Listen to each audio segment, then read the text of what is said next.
Hey, I'm Antonio Graceffo, the Brooklyn monk in Asia. We're here today to talk about Thai and Khmer numbers. Now, I gotta say, because I lived and studied in Thailand, and then I lived and studied in Cambodia, I wind up involucrated on the internet in a lot of arguments between the two countries about who stole which culture from whom.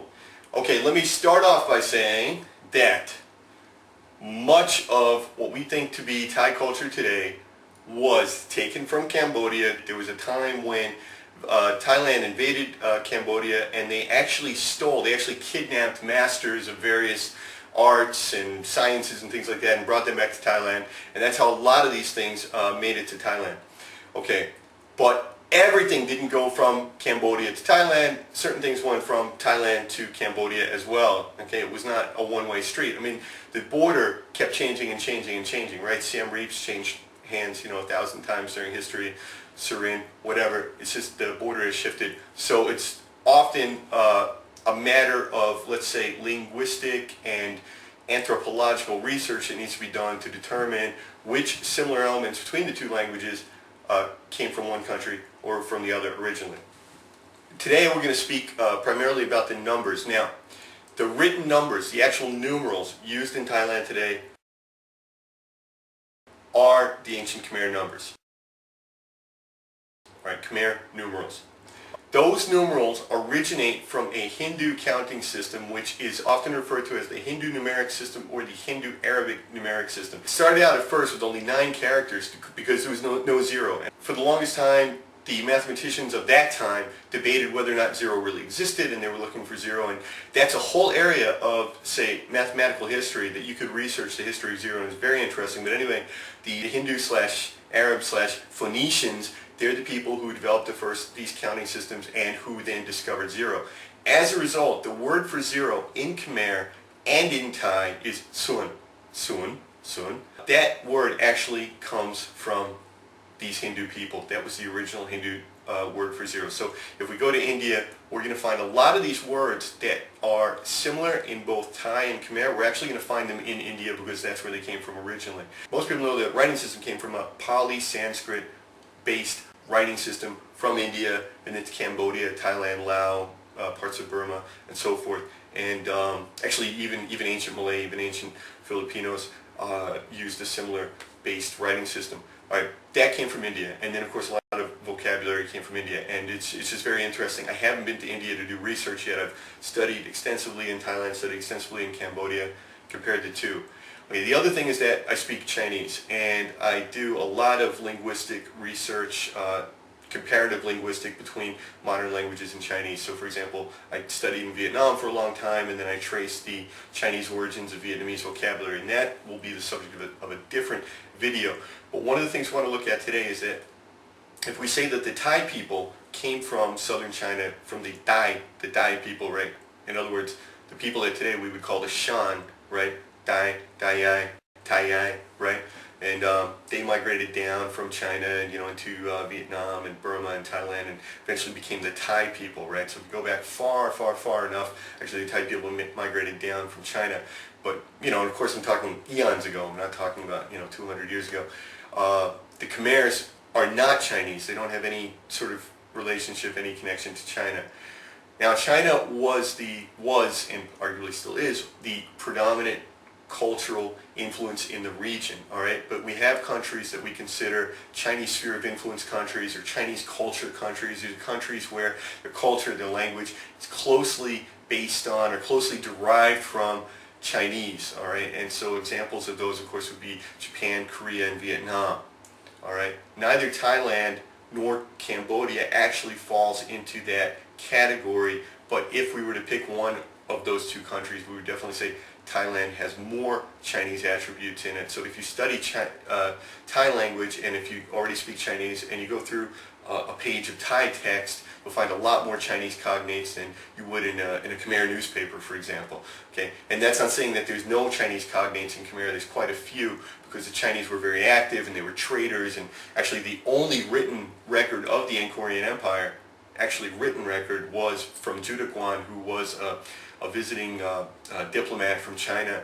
And so we know that Chinese people were going to Cambodia for centuries, eons, whatever, trading and probably intermarrying and establishing villages and things like that.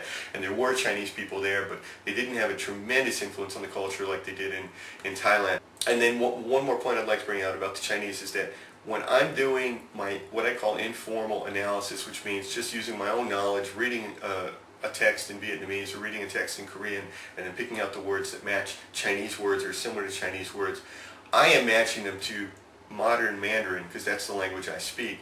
Now, obviously these words did not derive from modern Mandarin. They came from older dialects, and from what I'm told, from what I understand, Cantonese today, modern Cantonese, is the closest spoken language or widely spoken language that would be similar to the original Chinese from which all of these cognates derived. All right, so if you're a Cantonese speaker, you could probably do this analysis a lot better. So for example, I'll take a page of Vietnamese text and I'll pick out 40% Chinese words, and then a Cantonese speaker will go through and say, no, Antonio, it's 60%, it's 50%, whatever it is, it's a higher number, because I don't recognize all the cognates. All right, let's stop talking about Vietnam for a minute, and let's get back to Thailand and Cambodia. What we want to talk about today is the numbers. Okay, the actual written numbers, the actual numerals used in Thailand on the money, on whatever, anywhere that they write Thai numbers, those are the ancient Khmer numbers. Okay, but when we talk about the counting system, now this is something else, and this is very interesting.